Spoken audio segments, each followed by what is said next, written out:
Hi Virgo, welcome and this is your reading. Be open-minded po, hindi po halos lahat makaresonate. Kaya piliin niyo na lamang.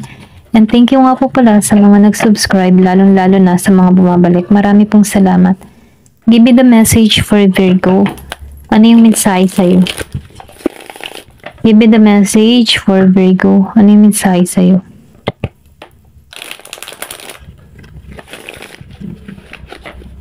Ayan.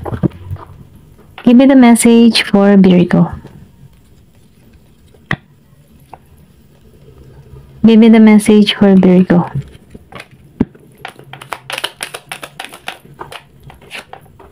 Meron ka ditong Knight of Snow.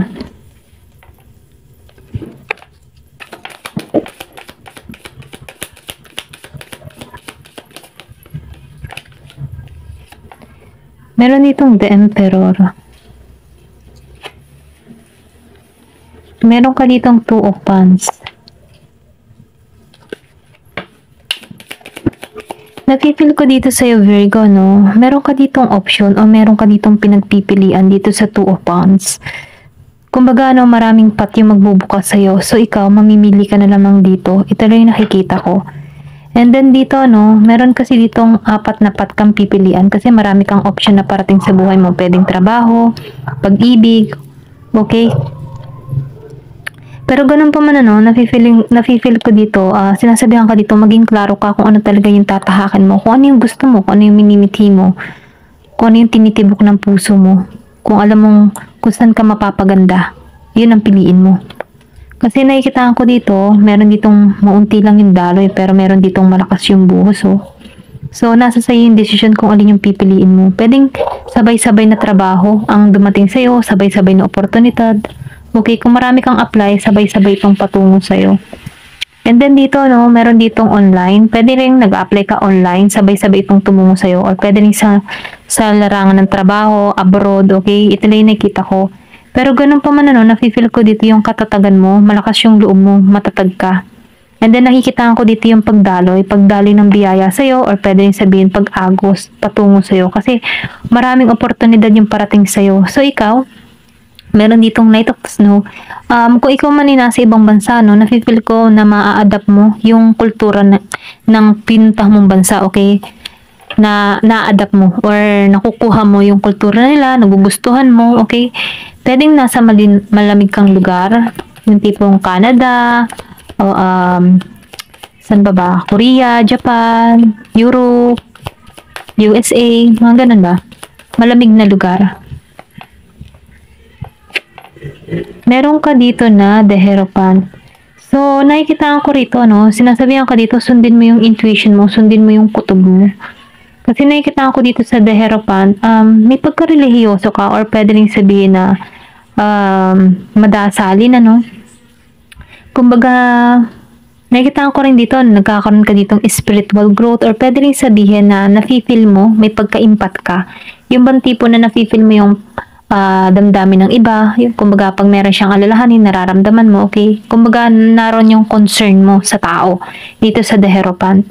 Ito lang yung nakikita ko. May pagkakonserbatibo ka, okay? Kung isa kang single, nafe-feel ko dito na humahanap ka dito ng karapat-dapat para sa'yo. Give me more information. Ano po yung mensahe? Meron ditong Page of Snow. So, nafe-feel ko dito, no? Meron ditong pagsasama-sama. Or pwede rin sabihin na may paglagong nagaganap sa'yo. Ito na yung nakikita ko kasi may violet dito sa spiritual. Kumbaga, aware kasi spiritual or pwede rin sabihin malakas yung pakaramdam mo. Ito lang yung nakikita ko. Nafe-feel ko din dito yung iba sa inyo masayahin. Okay? Yung bang tipong hindi mahalata sa'yo na may ganun kang pag-uugali.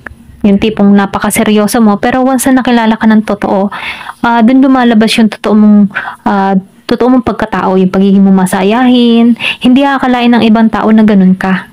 Ito lang yung nakikita ko. Give me more information. And then nakikita ko rin dito, no, may happiness na parating sa'yo, okay?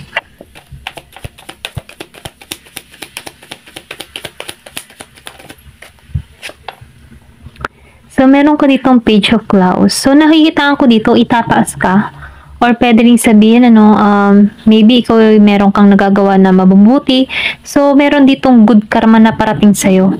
And then, nakikita ko rin dito, may mensahe. Merong good news na parating sa'yo. Or pwede rin sabihin na, madasamin ka kasi dito sa The Hierophant. So, nakikita ko dito, may gabay ka dito. Sinusubaybayan ka dito. Okay?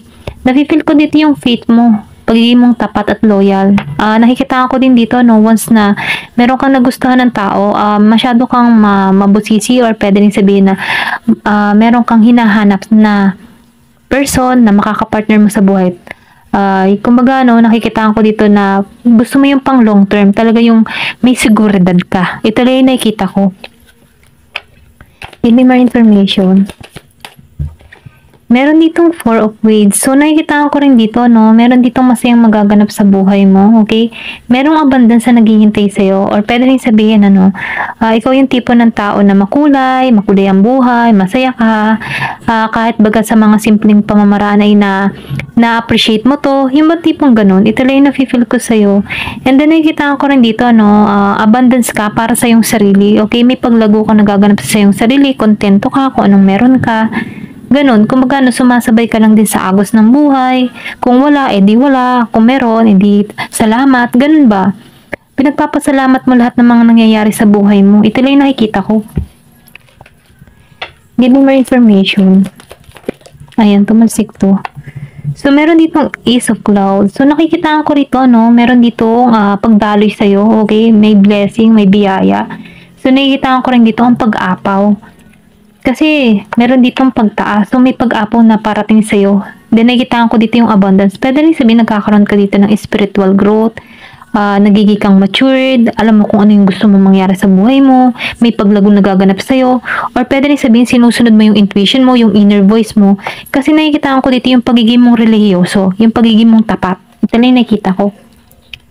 At dahil doon, nakikita ko dito yung blessing na patungo sa'yo dito sa Page of Clouds. Feeling mo inaangat ka. Give me more information. Ano pa yung mensahe sa'yo? Ayusin ko lang ito, ha. Ayan. Give me the message for Virgo. Tumansik to. Meron ka ditong scissor. So, nakikita ko din dito, yung iba sa inyo nakaranas ng disappointment, pwedeng sa trabaho, or na-disappoint ka sa partner mo, pasensya na utala ko, na-disappoint ka sa asawa mo, okay, meron tong nagawa sa buhay mo na, kumbaga, sobrang disappointed ka, okay, hindi mo inaasahan na ganun yung gagawin sa'yo, okay, or meron trader na gumawa sa'yo, kaya na-disappoint ka dito, ito lang yung nafe-feel ko.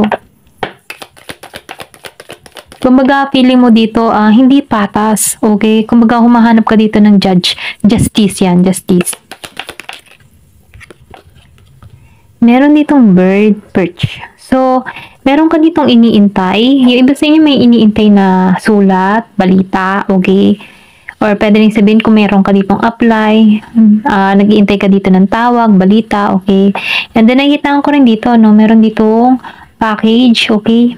Pwede rin sabihin, meron dito nagpadala sa'yo ng package, iniintay mo na lamang to kung kailan darating, mga ganun ba? O, tumalsik to. So, meron ka ditong tankard. So, nakikita ko dito, magsasaya ka. Meron celebration na mangyayari sa'yo. Meron kagalakan, bagong experience. Naku, sana, mag-enjoy ka dito. Give me more information. Ano pa yung mensahe? So, meron ka ditong November. So, meron ditong magaganap ngayong November. Or pwede rin sabihin na merong magandang nangyari sa iyo ngayong November. Okay? Na hindi mo malimot-limutan.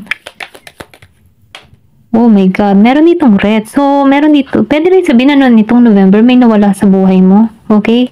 Meron kang mahal sa buhay na nawala. Ito yung nakikitaan ko dito. Ito lang yung nakikita ko. Hindi halos lahat yung sa part na to, meron kang nawalang mahal sa buhay nitong November. Okay, last November. Basta November. Ganyan. Give me more information. So, meron ditong facts. So, mag-ingat ka na lamang dito sa facts. Huwag ka din masyado magkwento kung ano nagaganap sa buhay mo. Yung masasayang pangyayari. Kasi meron ditong sneaky energy. Ito na yung nakikita ko. May mapandin lang. Give me more information. So, meron ka dito na teapot. So, meron ka ditong malalim na pagkakaibigan na parating sa'yo, okay? Yung iba sa inyo, pareho ng same sex, kumbaga pareho ng kasarian, okay? Meron ditong malalim na connection or malalim na friendship, okay? Meron ditong umiintindi sa'yo, ganun. Ito lang nakikita ko. Meron ditong carrot. So, meron ditong oportunidad na parating sa'yo. So, meron ditong windfall. So, ibig sabihin katulad dito, maraming parating sa'yo. Ito lang nakita ko. Maraming oportunidad, maraming plano, maraming karera, or pwede rin sabihin sabay-sabay dumating na trabaho. Ito lang nakikita ko. Yung iba sa inyo hindi halos lahat. Kumbaga, mamimili ka na lamang dito kung alin yung tatahakin mo. Kumbaga, talinuhan mo na lang dito yung pagpili. Kung marami ka mang in-applyan, ganyan. Or pwede rin sabihin, maraming mandiligaw, okay? Meron ka ditong dragon. So, beware of self-delusion. So, beware ka din sa mga iniisip mo. Ito lang yung mensahe dito. Meron ditong year of the dragon. Beware ka sa mga iniisip mo, yung mga negatiba. Kasi kapag ikaw yung nag-iisip ng negatibo, parang sa'yo din yung sa'yo din ikaw lang din ang bigat ng kalooban. Kumaga, basta nag-iisip ka ng negatibo, ikaw din yung mahihirapan. So, sinasabihan ka dito, beware of self-delusion. Huwag mo masyadong sisihin din yung sarili mo or kung ano nung isipin. Ito lang nakikita ko dito. So, huwag ka na lang din masyadong maisip yan. Give me more information. Chairfield. So, meron ditong tao na patungo sa'yo. Bagong tao, bagong relasyon, bagong magmamahal, okay? Meron ditong mag-e-enter sa buhay mo, okay? Ito lang nakikita ko. Someone new is entering your life. Bagong tao. So, meron ka ditong hot. You will be playing a different role. So, nakikita ko dito, marami kang gagampanan, okay? Sa iyong buhay, or pwede rin sabihin marami kang pagsubok na kakaharapin dito, pero ganun pa man nasa sayo, hawak mo kung paano mo makokontrol ito. So, meron ditong shark. So, mag-ingat ka. Mag-ingat ka din dito, meron ditong mawawala kang mga material na mahalaga na bagay. So, ingatan mo to. Pwede rin sabihin mag-ingat ka din sa i-invest mo, lalo pera mo, alahas mo, mga ganyan ba. Ingatan mo. Kasi maaari itong mawala. Ito yung mensahe, Pero hindi naman halos lahat makaka-experience nito. Pero ganun pa man, mas mainam. Mag-ingat pa rin. Lalo na pag-usaping pera. Give me more information. So, meron ka ditong death. So, pay attention to your work. Ito yung mensahe sa'yo. Maybe dito sa self-delusion, kung ano ng mga naisip mo, pwedeng mapabayaan mo tong trabaho mo. Kaya, iminumungkahi sa'yo, pay attention to your work. Ayan, ito lang yung mensahe sa'yo. Ayan, hanggang dito na lamang po. Thank you for watching. Love and peace.